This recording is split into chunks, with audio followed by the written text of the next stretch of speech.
My appendix bursts, my parents, my brother, and even my fiancé are all too busy celebrating my sister's birthday. I'm outside the operating room, frantically calling every family member I can think of to sign the consent form, but every call is either ignored or hung up on. After hanging up on me, my fiancé, Joel Graham, texts back. Sophie, stop being dramatic. It's Yvette's 18th birthday today. Whatever it is can wait until after the party. I quietly set my phone down and sign the consent form myself. It's the 99th time they've chosen Yvette Norton, my sister, over me. This time, I choose not to care. I'll stop letting their favoritism hurt me. Instead, I'll do everything they ask of me without complaint. They'll all think I finally learned to be obedient, and they'll never realize that I'm preparing to leave them for good. I stayed in the hospital for 3 days, and for those 3 days, my phone stayed silent. I didn't receive a single call from my family. I didn't call anyone either. I didn't scroll through their Instagram feeds like I used to, trying to keep up with every little update in their lives. Instead, I just quietly rested in my hospital bed and dragged my weak body around for checkups and payments.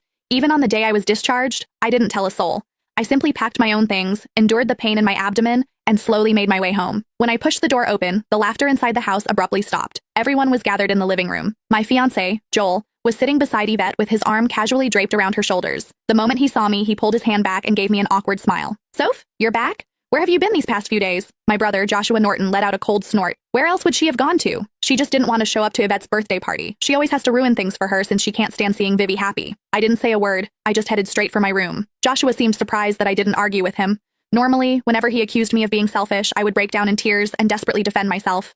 But this time, I'd kept quiet. My mom rushed over to me with a glass of juice. Sophia, we were so busy with Vivi's birthday the other day that we missed your calls. Don't be mad at us, okay? She placed a glass of mango juice in my hand. Although my heart had long since stopped expecting anything, it still ached faintly. I was allergic to mangoes, but Yvette loved them. There was always mango-flavored food and drinks in the house because of that.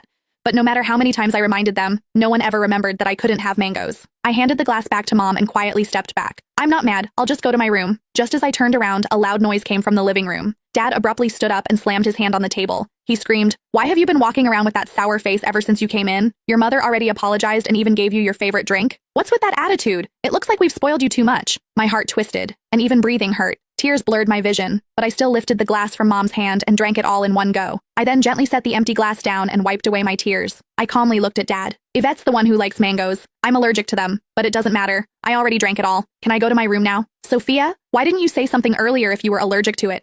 Who told you to drink it? You're so stubborn. Mom panicked and quickly patted my back. Dad looked embarrassed, but he still harshly replied, "You could have just explained yourself. You've always had that unlikable attitude. You're nothing like Vivi. She knows how to communicate." Yvette's voice drifted over from the couch. "Dad, don't say that about Sophia. You'll make her sad." She sounded gentle, but the smugness in her eyes was impossible to hide. Yvette had always used my dullness to highlight her perfection. No matter what it was, she loved comparing herself to me. She would only be satisfied when she got to trample me.